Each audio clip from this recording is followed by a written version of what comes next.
Bom dia, boa tarde ou boa noite, sejam bem-vindos a mais um vídeo do canal.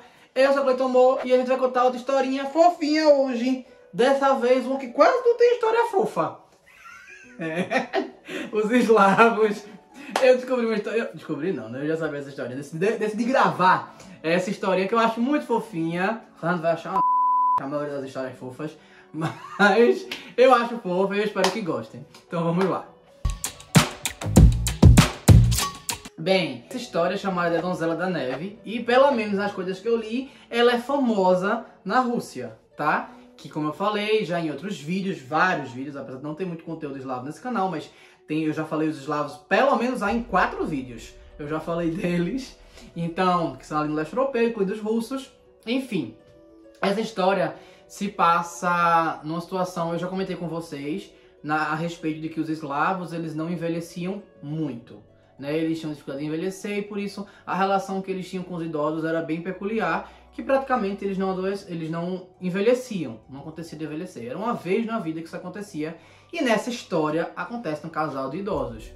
Assim, idosos pra mim e pra você, pode ser uma pessoa acima de 70, mas vamos contextualizar para os eslavos que nesse caso idoso pode ser 40 anos, tá? Pode ser 40 anos, o povo mal chegava em 30. Que tristeza. Então, dependendo de quando eles doam essa lenda aí, né, bora ver. Mas enfim, pra vias de fato, é um casal de idosos que nunca chegaram a ter filhos. E que eles viviam sozinhos numa caverna... Nem, tô até confundida. Olha, numa casa um pouquinho mais isolada da cidade. Uma coisa meio Turma da Mônica, uma casa aqui, outra casa lá embaixo, esse tipo de coisa. E eles moravam próximos à floresta. E eles não tinham filhos, eles se sentiam muito mal por causa disso. Também é bem recorrente lendas europeias em geral, que de alguém que não tinha filho e queria ter um filho, né? Então, enfim, eles queriam ter um filho e não conseguiam. Não só europeu, também tem um africano, mas enfim. Eles queriam ter um filho, não conseguiam ter um filho e aí eles tinham medo de ficarem doentes e não ter nem quem cuidar deles, nem nada e tudo mais. Então, eles, uma vez, estavam no inverno, e eles saíram para brincar na neve e começaram a fazer uma garota de neve. E eles começaram a fazer e foram fazendo lá a garota e tal, não sei o que. Um boneco de neve só com o formato de uma menina. E eles foram fazendo ela e tal. E aí eles ficaram brincando, dizendo, olha, nossa filhinha e tal, olha que fofa e não sei o que. Assim, mas ao mesmo tempo estava aquela dor no coração, de tipo... Poxa, a gente queria que fosse verdade, a gente queria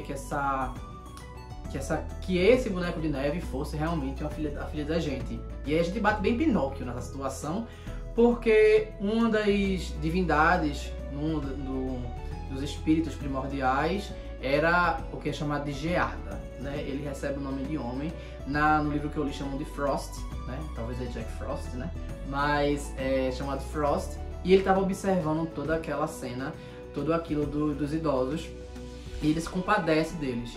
Aí ele fica ali coçando a barba dele e tal, observando, lembrando mais uma vez que divindades primordiais, para os eslavos eles sempre associavam aos avós, né? Então assim,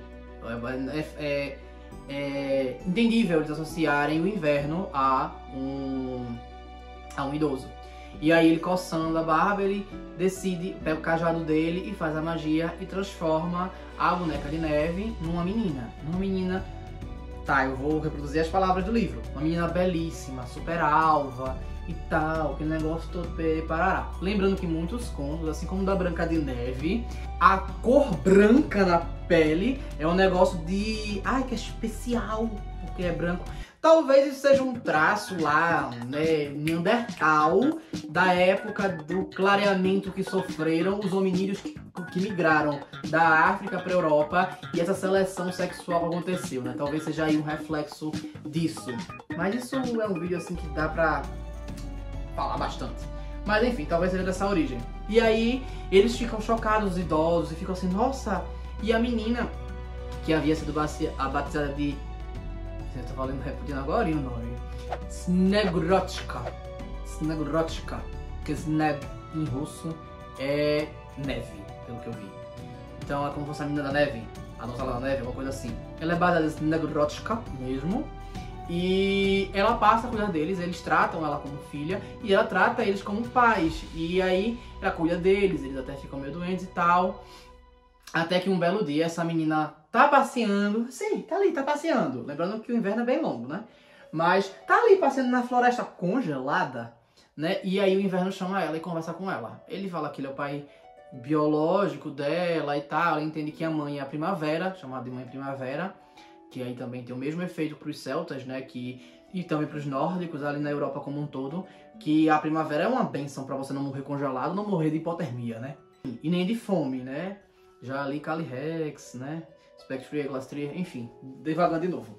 Mas voltando, ele fala para ela que ela não pode interagir com homens. Ela não pode interagir com seres humanos além dos pais dela. Porque isso poderia levá-la à morte. Que ela não poderia fazer esse tipo de interação. E ela acha meio estranho. Só que aí ela volta pra casa, ela entende todo aquele discurso, ela volta pra casa e continua cuidando dos pais. Eles adoecem, ela segue cuidando, enfim. E vai fazendo outras coisas. Só que aí com o passar do tempo, e na história fala até passar dos anos, ela nunca vai saindo muito de longe dali daquela casa. Ela sempre vai ficando ali. Quando é verão ela não sai, quando é primavera ela não sai, mas no inverno ela pode sair e andar. Os pais sempre tinham esse cuidado e imaginavam que ela não poderia muito, até porque ela fica no calor, ela ficava com muito problema, então sempre protegiam ela. E ela via pessoas passando, vai, vem. Numa época de inverno ou outono, que ela poderia ir ali pelo menos no jardim e tudo mais, acontecia dela interagir com algumas pessoas. E quando tinha algum casal, ela ficava muito observando as pessoas, quando tinha algum casal que ela ia conversar com eles, às vezes ela até conversava, mas a mulher demonstrava ciúmes pelo namorado ou coisa desse tipo. Como mais uma vez falando, porque como ela era muito branca, ela chamava atenção, considerava ela muito bonita, aquele negócio todo. E aí por isso o povo meio que ficava com ciúme, ela não entendia a relação. Ela não tinha essa relação de... Ela não tinha história anterior a isso, então ela não tinha construção, não sabia o que era um namoro, ela não sabia o que era se apaixonar, não sabia nada. E aí ela levou pra Frost, né, o inverno, pra conversar com ele. Ele comentou que ela não poderia fazer aquilo, ela não poderia sentir, porque se ela viesse amar, ela poderia... Enfim, ela poderia morrer, literalmente. E ela não entendia muito bem por aquilo, e falou que se ela tivesse curiosidade, ela falasse com a mãe dela, a mãe primavera, né? E aí ele levou pra essa coisa pra primavera, e primavera meio que disse, minha filha, olha, se você quiser amar, fique à vontade. Mas ela não sabe muito bem como é que aquilo ia funcionar. Até que aconteceu o seguinte...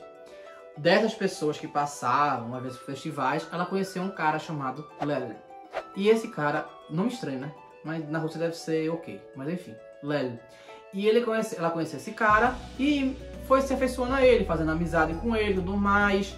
Ele tocava flauta e ela gostava de ouvir tocar flauta. Às vezes eles iam à floresta e ele tocava flauta, ela coletava flores pra dar a ele. Um negócio assim bem camponês, sabe? Aquele negócio olha, aquele negócio assim bem sutilzinho. Aí eles foram desenvolvendo essa relação. E com o chegar da primavera, ela chegou pra mãe dela e foi dizer assim, olha mãe primavera, olha mãe, eu queria saber o que é que os homens sentem, porque eu já conversei com o Lel sobre querer que ele ficasse comigo da forma que outros casais ficam, e ele fica meio tímido e tal, não sei o que, e eu não sei porquê, eu queria entender. E a mãe dela pega e diz, olha minha filha, tem um problema, se eu fizer isso com você, você pode morrer. Aí ela, não, mas eu queria sentir, eu queria... E ela explica pra ela que, ó, se você realmente começar a amar alguém, você pode acabar morrendo. E ela decide aceitar isso. Você é doido? Então a mãe abençoa ela, a primavera abençoa ela com o poder de amar. Basicamente com sentimentos de fato, apesar que ela nutria sentimentos pelos pais, né? Só que era um amor fraternal, e ela passa a dar um amor carnal, vamos dizer assim. E aí quando ela abençoa ela dessa forma, ela vai encontrar o Lel.